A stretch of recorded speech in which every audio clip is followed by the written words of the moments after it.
My name's Duncan Smith. I am director of the Corinthian Plan. I've been director for just over 6 years. Before that, I have served as a pastor and a conference minister, and I noted that I also have been a social worker at one point. So it's been a delight for me to work with other Corinthian Plan staff and to oversee the program and see the growth and tweaking that we can do. And we'll be doing a little bit of sharing around that. But primarily today, we want to focus on the Corinthian Plan's response to COVID-19. So there, from Everence is our third-party administrator, and I'll ask Pat just to share a little bit about that in a minute, because we want to talk, I just want to give an overview of how the Corinthian Plan works. We won't spend a lot of time on that. Also on the call is Maria Wogeman. She's and if you want to unmute yourself, Maria, and just say hello, then people will get your big screen there so they'll see who you are. Maria is Vice President of the Health Insurance, so she oversees the pools, and there are various MCUSA related pools. So Maria, sorry, go ahead and say hi. No, she froze up. So, Pat Tibbs is the operations manager for group care, so he oversees the pools. And Pat, you want to say hi? He's going to share with us, so I'll say a little more later. Hello, good afternoon. Denise Hankey, and I don't know if Dina Roth is on too, but Denise and Dina, okay, they're both on. Denise is someone you may have spoken to many times, and don't let either Dina or Denise's title of TPA's sales and service assistant, I never think of them as assistants because they basically run the show. Denise has been working with the congregational employee plan since the 90s. So Denise, say hello. Hello. And Dina Ross been, I don't know how long you've been with Everence, but for a while, and Dina has moved over to work with the Corinthian Plan recently. Hello. Thanks, Dina. So there's also, the Corinthian Plan has area consultants, area advocates, actually. We have several consultants, and these folks are also on the call, so I wanted you to see their face. Jim Miller works with the East. Joe Christopher, and I don't see the whole screen, so I don't know if he's there or not. Joe here, he's the area advocate for kind of there he is. The Mid-East, I'd say. Say hello, Joe, if you can there. Well, I see his picture. You'll see Joe there. I don't know if he can unmute himself. And then Teresa Pickens works with the center part of the country. I don't think she's on the call here. I'll give her a second because I don't see the whole screen. And then Ingrid Friesen Moser is our wellness coordinator. So say hello, Ingrid. Hi, everybody. It's good to be with you. And I don't know if there are other, I also see another Everence staff on here, Sid Richard. He's actually one of the actuaries, but he may be on also as far as, because he's a church member. Yes, I'm representing Olive on the call today, rather than my traditional role as an actuary at Everence. Yeah, good to have you here, Sid. All right, thank you. So the Mennonite, the Corinthian Plan, the church employer plan is a health coverage part, and the Corinthian Plan is a self-funded plan that is sponsored by Mennonite Church USA. So Mennonite Church USA is the sponsor / owner. It's kind of an odd thing because it's more sponsorship than ownership. It's in some ways, it's your contributions that make a self-funded or self-contained plan work. Everence is our third-party administrator, and they do a lot of heavy lifting for the plan. And you will often call, as said, you'll call and talk to Denise or to Dina, and you may end up talking to me. I mean, I'm an MCUSA employee. You may talk to me, and you may talk to some other folks depending on what your questions are. So I just wanted Pat to give a brief description of what Everence does and what you might call them for, and then to also briefly describe what Highmark does. So there's kind of three partners in this, Mennonite Church USA, Everence, and Highmark. So Pat, go ahead. All right, thanks, Duncan. I appreciate it. Well, good afternoon, everyone. It's a delight to be with you. As Duncan mentioned, I'm just going to touch on Everence as your third-party administrator, talk a little bit about the services that we provide.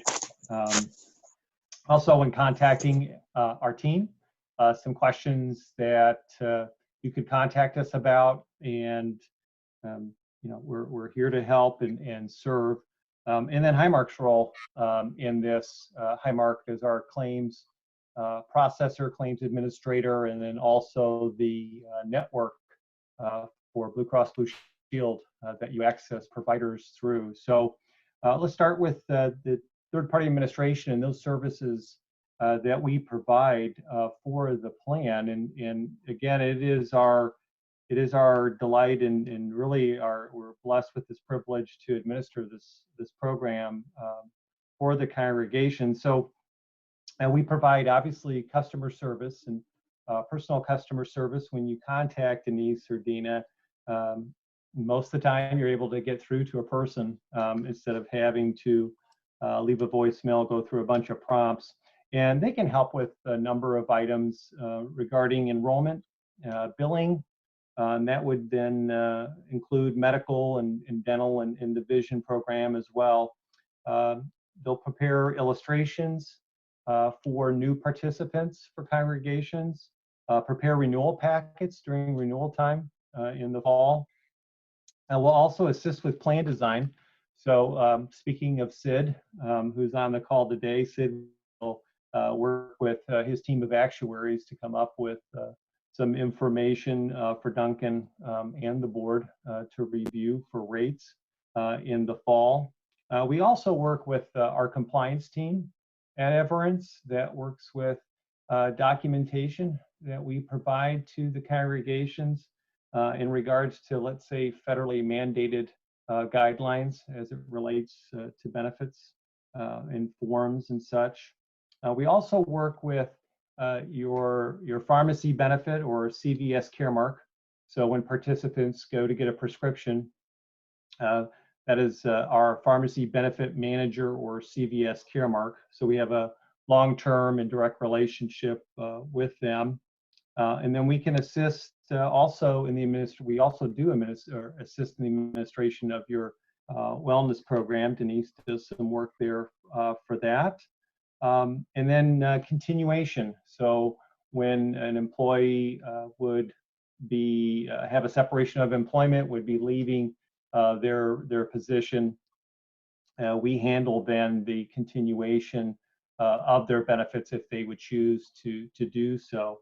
And then we'll work with Duncan and his team on creating customized type of communications for any mailings, or if we're working in conjunction with Highmark, the claim administrator, and insurance, if there's any type of flyers, let's say like the flyers that would have been mailed out in February regarding the new concierge program, or the Amwell Telemedicine, which I think Duncan's going to talk about in a little bit.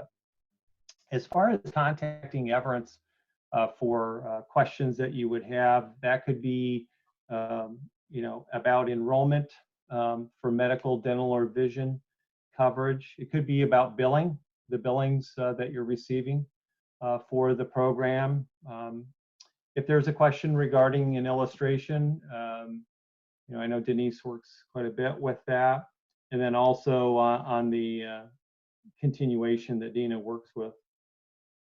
But feel free to give us a call or an email, and we'll do our best to get back with you as soon as we can. Highmark's role in the program, as I mentioned, they are the claims administrator and the network. So when you are searching for a primary care provider or a hospital or a specialist, it is the Blue Cross Blue Shield network through Highmark. Questions that you could contact Highmark directly for would be about your coverage. If you're wanting to confirm if there is, if something specifically is covered in your program. If you're pre-certifying for an inpatient admission, or if if there's an emergency, you'll want to contact Highmark for that. Finding providers, obviously, you could call Highmark for that if you wanted to confirm if a primary care doctor or specialist was in the network, or if you wanted a copy of your ID card. So a couple of different ways that you could go about that. You could register on the Highmark website and actually download a copy of your membership card, or you could contact Highmark directly if you chose to do so.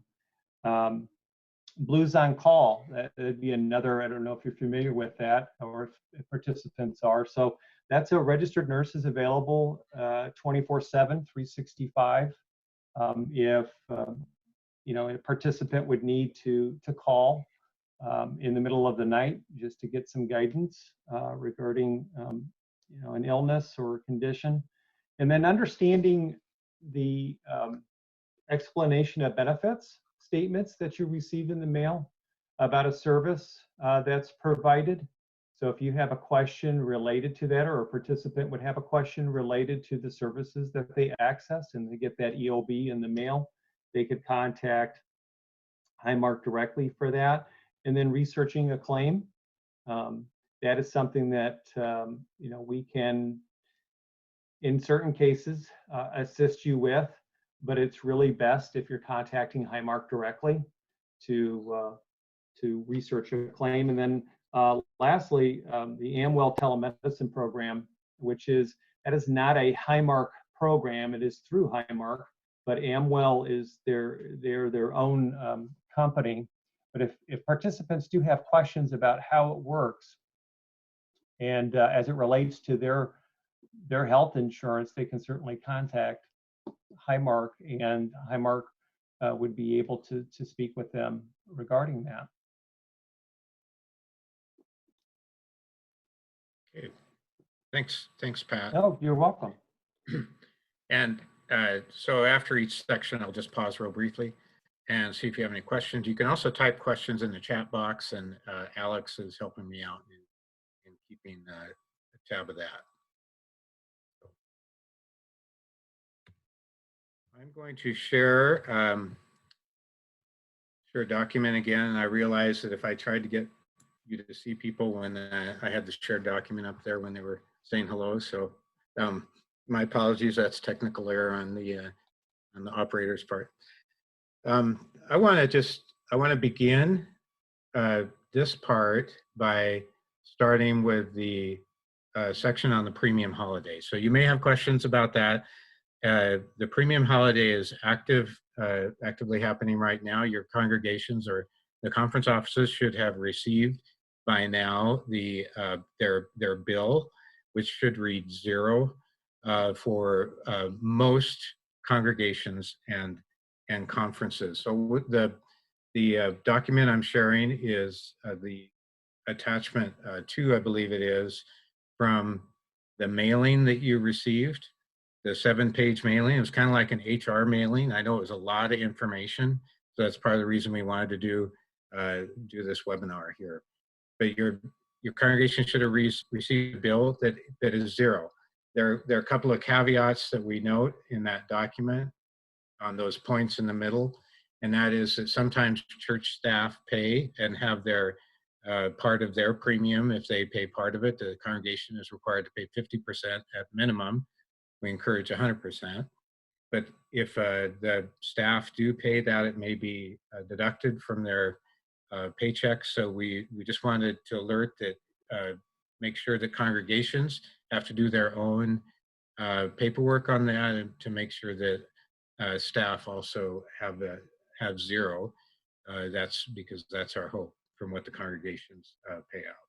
So I just wanted to note that. The other part of the premium holiday is that we invite congregations or conference offices to, if they're able or willing, to give all or some of what they normally would pay in May, and we're setting up a premium assistance fund. And if you, as you contribute to that, I mean, I can send you the guidelines that I've developed for that. And if you do contribute, you'll get that document for sure. We're going to focus on congregations that do not receive a subsidy, as there are some that do receive a subsidy under our regular program, and we'll focus on needs of congregations. So that's part of that. The other caveat that's been discovered over the last end of last week, beginning of this week, is that some congregations that applied for the payroll protection plan, the PPP, through one of the legislations, federal legislations, that they might have put the premium, the CEP or Corinthian Plan premium in that request. And so if what we're trying to work with is to give an option if they've received the funds already. In other words, they're on the first, they were on the first round and received their funds. We have some congregations that we would give an option for them to decline the premium holiday. So you may have questions about that, but that's a caveat we didn't expect. I mean, you're trying to, you're giving back money basically from the premiums you've contributed and to our reserves. And so this is a time to do that when we know congregations are facing economic challenges, some more than others. And so you do that, but then there's also a lot of nuances that happen. And I really appreciate the way Everett staff have worked with the logistics on this, because as you can imagine, billing and so on can be a little bit of a headache. So I'm not going to say more there. This is your opportunity. If you have questions, you can unmute yourself, or you can write a question in the chat area. Duncan, so a few questions that came in regarding the premium holiday in May. You kind of touched on this, but if our congregation or conference wants to still pay and contribute that amount to the premium assistance fund, how should we handle the employee portion? Well, I would encourage you not to touch the employee portion, but for the contribution to be only what comes from the congregation. I kind of tried to word that in my letter, but yeah. Okay. And will we need to pay the May premium at a later date, or is this totally eliminating the May premium altogether? Right. This is not like a loan where you have an option not to pay a month, but you still pay for the rest of the loan. This is you're getting this month without any payment and no makeup.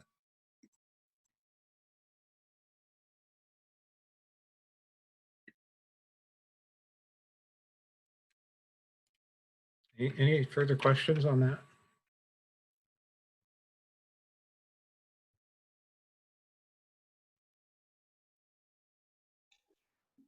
Sorry, this is Andrew Taves from Rainbow Mennonite. Just to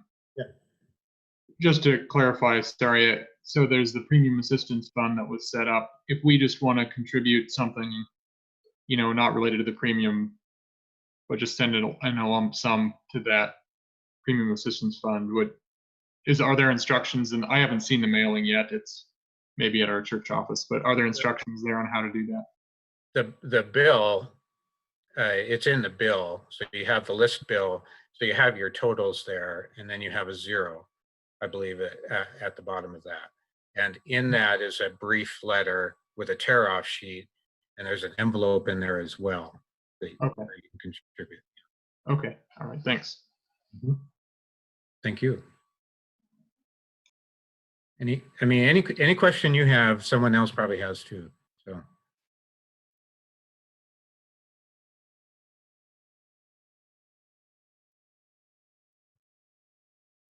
Okay, so and we can have some time at the end too, if necessary, if something comes to mind. So the next part I want to look at is actually attachment 1 from that mailing, and this has to do with the congregational employer plan, which is specifically what the health coverage plan is called within the Corinthian Plan, with the coverage for COVID-19. So most of the time, high deductible plans basically are high deductible plans because you pay for services toward your deductible that are not covered in the preventative benefits. And so one way to say what's happened here is we've been given permission to cover COVID-19 expenses as a preventative, like what would be covered in a preventative benefit, so that you would have no cost. There would be no cost toward what's often called cost sharing or toward the deductible. And so what this sheet, the attachment number 2, covers is what is covered, or it talks about what is included in that sort of coverage. And so the first arrow there talks, and I'm looking at my big screen here, before I'm looking to the right. The first arrow talks about the health coverage for any COVID-19 diagnostic expenses. So that would be the test kits, but it would also cover any of your visits that you had related to that, including urgent care or emergency room visits. So if you have any, one of the things I would ask is if you had any questions about something that that happened earlier. I think there could be some potentially some delays in coding and so on to make sure that that this is done accurately. If you have any questions about that, certainly let one of us know. Also, we've added, it wasn't in your mailing, and let me also say that any of this information can be found on our webpage. All of this information can be found on our webpage. But the update that we have that wasn't in the mailing is to include in-network hospitalization, in-network in-hospital care. So any of those expenses would be covered, and this is for a short period of time. So this is such the COVID-19 outbreak is such a moving target that some of these things, and we'll talk about that in a minute too, are on a temporary or short-term basis.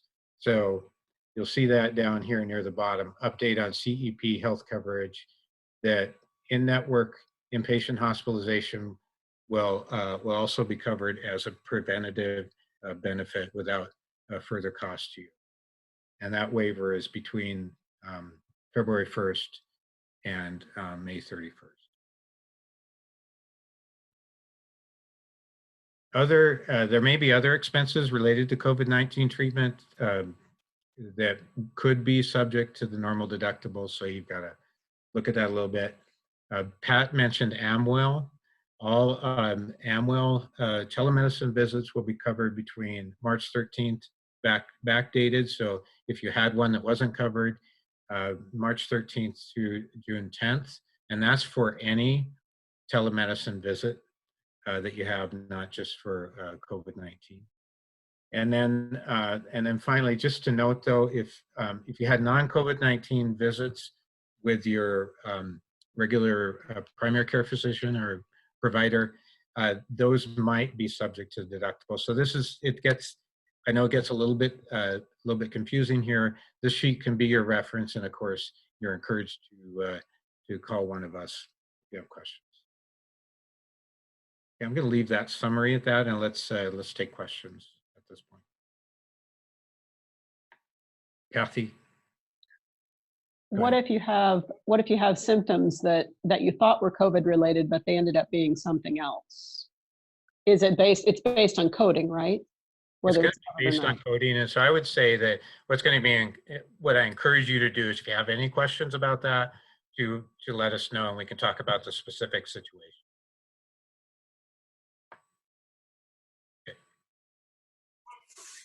This is Dorothy Zimmerman from Beatrice. Which website is this, on the Everence website where you have this mailing? No, this is on the Mennonite Church USA Corinthian Plan webpage, and I'm gonna give you I'm gonna show you a resource sheet at the end of our webinar that Alex, I don't know if we can send out to a list of participants. So I think we'll be able to do that. So that will have that. It'll have some references for Mennonite Church USA webpage as well as for Everence. Okay, thank you. Good question, Dorothy. Thank you.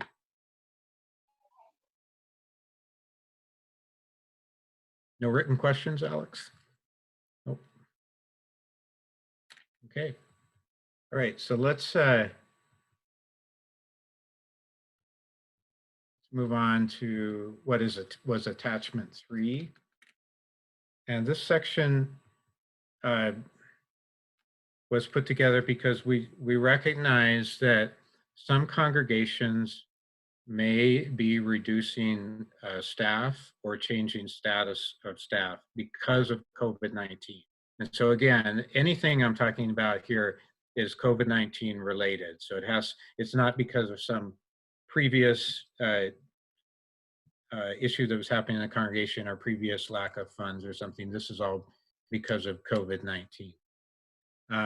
So we recognize that some staff could have their time reduced, which would be below eligibility. So a reminder that eligibility for credentialed staff is 30 hours and eligibility for non-credentialed staff is 20 hours. So for example, I know of one circumstance where an administrative assistant was reduced staff below the 30 hours. And so the congregation went through the process, which is also, I'll go over, which is laid out in this document, noting, documenting that they had been reduced for this time. And so then there's a temporary eligibility that I'll get to in just a minute. So that's what this section is about. It's almost an HR section, so I have to say I'm not an HR expert. I am not a lawyer. I'm not giving that type of counsel, but these are the guidelines that we have for you. So I'll scroll down a little bit here and move into the specific areas. Under A, the first area is employees with reduction of hours. And so let's say that, well, this example I gave, that the person's hours were reduced on April 15th. So when a staff person leaves employment under the Corinthian Plan, they always, or their status changes so they're not eligible, they always have coverage through the end of the month. And so if this person left on April 15th, then they would have what would be considered regular coverage, or their staff hours were reduced, regular coverage through the end of the month. And then the 90 days of extended coverage eligibility would begin on May 1st. So there would be that period of time. If at the end of that period of time, they are still not working the required hours for Corinthian Plan coverage or for CEP coverage, then they would have to go on what's called continuation, which is similar to COBRA. The second example is similar to that, but is a different status, and that is a leave of absence or furloughed. And you've probably heard in the news a lot about furloughed employees. This can be paid or unpaid furlough, but the idea, just with like the first one where reduction of hours, the idea is that the employer, the congregation or conference, will bring back the person to that eligible hours. The leave of absence or the furloughed employee is furloughed perhaps because the workload is not there for them, or they're furloughed because of finances within the congregation. And so at the idea, though, the intent, I should say, of the congregation or conference is to bring back that employee, but they're not able to work at this time. That's for 30 days. So again, let's use the example. Say a person was furloughed on April 15th, then they would have regular Corinthian Plan coverage through the end of the month, and then they would have 30 days after that. So they would have through June to be on the extended coverage. And then at that point, the employer would need to, the congregation or conference would need to bring that person back to eligible, to the eligibility requirements of 20 hours for credentialed or 30 hours for non-credentialed, or they would need to go on continuation. So the important fact I haven't talked about is this is for April. And so we're still in conversation as to whether this would be for employer changes in May. But right now, anything I'm talking about for these first two are for employer changes for employees that happens in April 2020.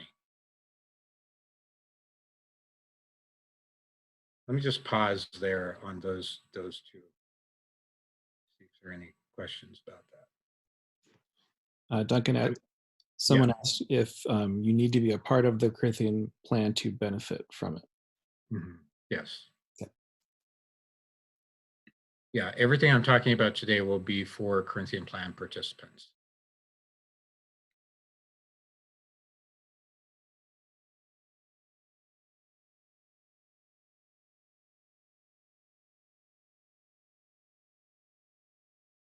Then there's a third category, and that's for laid off or terminated employees. And this is where there is not an intent by the congregation or conference to bring this person back.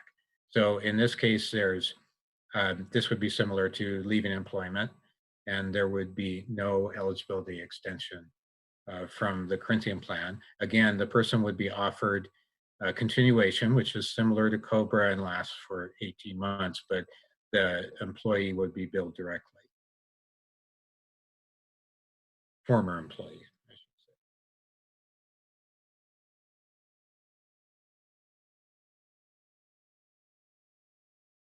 Any questions on those?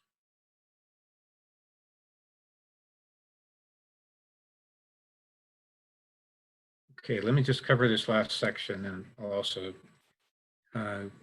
give Everett staff opportunity to speak into this a little bit. So the last section, and this is where I have to say this,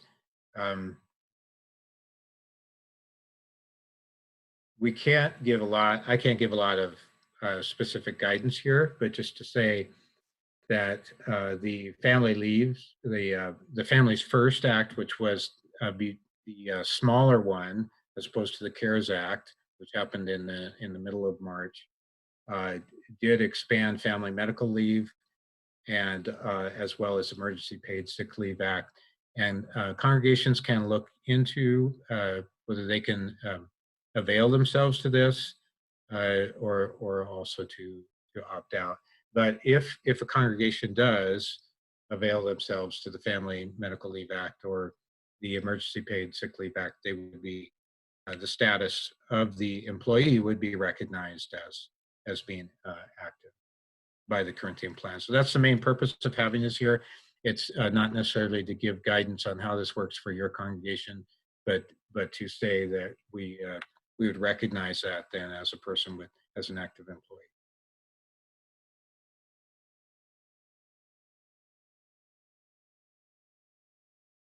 Any questions on that?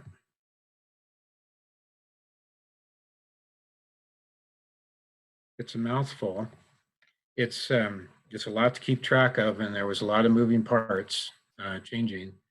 I don't know, Pat or Maria, if you would want to say anything at this point. Nope. Yeah, I don't think I have anything to add. Just if you have questions or anything, you can certainly ask, and we can try to help as we can. So I really appreciate it. I mean, the legal counsel and guidance we get from this comes from Everett. So they just help us sort out these particulars, not going beyond that. All right, finally, one of the important things, and this again gets into an HR kind of aspect of all this, is your employers as congregations. Many of you on this call are participants, but part of the reason that I had the packet, the 7-page mailing front back, mailed to participants as well as employers is I know that congregations, and some smaller congregations especially, don't have an HR department. And so I want as many people to be aware. I mean, one of our challenges, frankly, is communicating with y'all. The congregational contacts for your congregations change, or what we have on our list that goes to Everett is treasurer with no phone number and no name. And so, you know, we're working on that. And this it was something I was working on already, but the COVID-19 has kind of forced me to speed up some of that process. So we're trying to find ways to communicate with you. And if you have any suggestions on how to do that, I am open to recommendations. But this part is for the employers. But I'd like everybody to know what this is about. This is basically something that most of you are going to know. It's basically a way of tracking a decision-making process so that there is proper documentation. So I'm going to move this down to the process here. If you have any questions about what I just talked about as far as reduction of hours or status of yourself as an employee or status of your employees in your congregation, then please contact myself or Everence staff. Go back and look at this document and decide if you've made changes, if there's one that relates to you. Was it reduction of hours? Was it a furlough? Was it someone who was laid off? You may, whether you know, it's not a pleasant thing to do, but you may need to cancel coverage because an employee is no longer covered. And that just to say that is part of the process, that if an employee falls below eligibility and doesn't have one of these extensions, then the process to do is to contact Everence, cancel the coverage for that person, then they'll be offered the continuation, which is like COBRA. So decide what category you're in, and how the COVID, and these are COVID-19 related changes that are due probably to your workload or to your finances. Note that in whatever leadership meeting is the most appropriate, the one that's making that decision, have it noted in the minutes or however you keep those, whether it was a furlough or whether it was a reduction of hours and so on. And note that was an official decision. At the last point there, I say, inform the Corinthian Plan of any changes. The most important thing is that you have this documented. And part of the reason that it's important is that we have other carriers that we work with when it comes to larger claims. And so we need to have our P's and Q's in order. And you're the local employer, excuse me. And so it's important that you keep this in order so that there are no issues with any coverage or claims payments. So I know it's a lot, but it's important for you to keep in mind. And if you have a little, if you just kind of follow this process, or you just note that you have to make a decision, note the decision. And I think it's good to let us know. That's not an absolute, but to let me know or let Corinthian Plan folks at Everence know. All right, questions on this? I feel like I do a little bit of organizational consulting here and there, and I feel like I'm moving into that when I do this section. Oh, you're such a quiet group.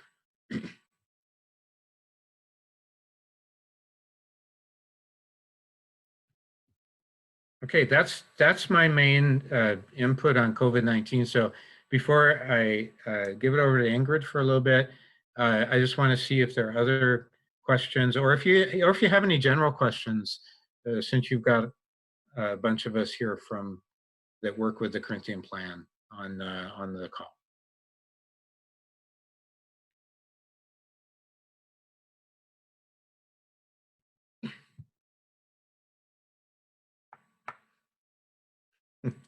You are well studied, or you're bored. I can't tell. All right, Ingrid. Let me just say, we, as Corinthian Plan staff, we care about your health because we care about you as people. I know that's going to sound a little cliche-ish, but what I'm trying to say is we don't care about your health just because we don't want large claims. That we're in this for the other reasons as well. And Ingrid has been a great resource for us on the Corinthian Plan. So Ingrid? Like I said earlier, it's good to be with all of you this afternoon. And I come to these wellness parts of the Corinthian Plan from a background as a dietitian, and I've worked in health and wellness for a long time. My other job, my more full-time job, is working in a clinic. So thinking a lot about how this COVID-19 and this coronavirus is affecting populations and patients that we see in the clinic, just bringing that back to all of you and noting that it's really important to take care of ourselves, and especially with chronic conditions. So if you are someone who has any chronic conditions, doing the things that are necessary to take care of those things like hypertension and diabetes especially are really key. And following any kind of medications, taking those as prescribed, following up with providers about that, getting good sleep, sticking to good routines that are helpful, and then just really cutting out sugar and salt wherever you can, which are important anytime, but especially in this time of thinking about taking care, especially with chronic conditions. So the other piece that taps into well-being, if you're looking for tips or ideas, we as a Corinthian Plan team pulled together a variety of things that we have run into over the last number of weeks and put them together in a blog, and that is on the Mennonite Church USA webpage. And Duncan also wrote us a piece about social distancing, and that would also be another interesting read if you haven't had a chance to do that. So we do, like Duncan said, we do care about you, and we care deeply about the health of our pastors and the well-being of the people that work in our churches and spouses. So take a look at those things and use them as you need to. I think of the other piece that I had to share with you today, kind of falling in two branches. And the one branch is knowing that you have a lot of resources available to you through Highmark. They're a partner, as Duncan mentioned, and they have a lot of tech options for you. So they have something called Share Care, which is an app that you can get. It can go directly to your phone. You can use that in whatever way. If you're someone who likes that type of thing to help you stay connected to health goals, it can also connect back into some of your things with your medical provider. That's something that you might want to look into, and there's no cost for using that or participating in that. They have something where you can calculate your real age if that interests you. So that type of thing. They also have a lot of things that you can do a wellness search on. So if you're searching for information and you're not sure where to go, or you're looking for a reliable website, know that once you log in, you can get to that, and you have a lot of search possibilities there. So yes, take advantage of that if that's a piece of something that would be helpful to you. And the other branch, as I like to think about it, is the options that we give you that are specifically and uniquely ours with the Corinthian Plan. And we've focused some of our wellness pieces on the relational side of it. So we have for you some well-being specialists that you have access to speaking with. They're people that come from actually a spiritual direction background, and they have some life experience and some medical experience, especially in the case of one of our specialists. She's a nurse and a spiritual director. So if you're looking for that, you might be interested in Lavina. Dan comes to us as a pastor and a spiritual director, and someone who himself has done a lot of work in working with people in terms of holistic well-being. So they are both people that you have access to speak with, and you can take advantage of that. The initial conversation with them, we're in a new wellness incentive cycle, would earn you the incentive of $150.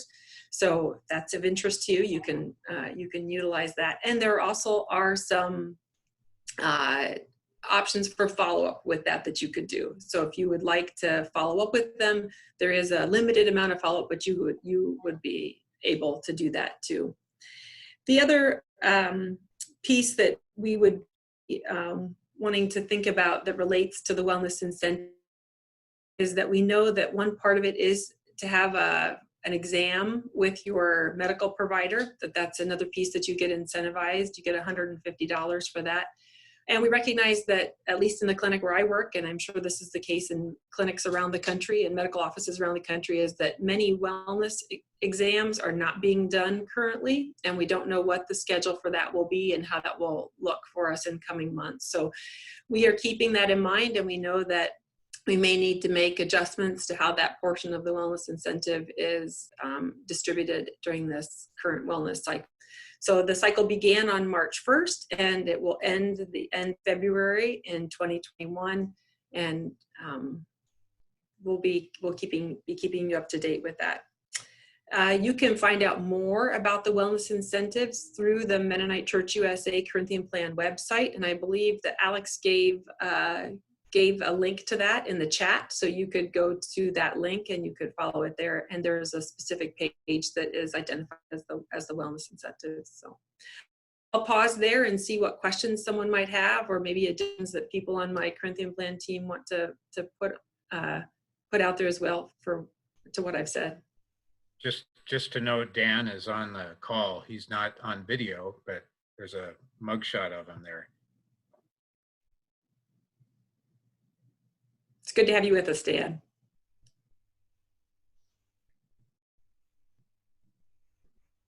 Any questions? We're also open to any ideas that you have to help us improve the wellness incentive.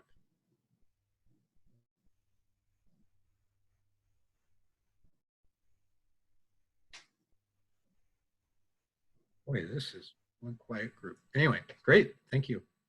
So let me I'll give you one opportunity in a minute, but I'm going to screen share one more time and then I'll take it off. I apologize for not being more savvy.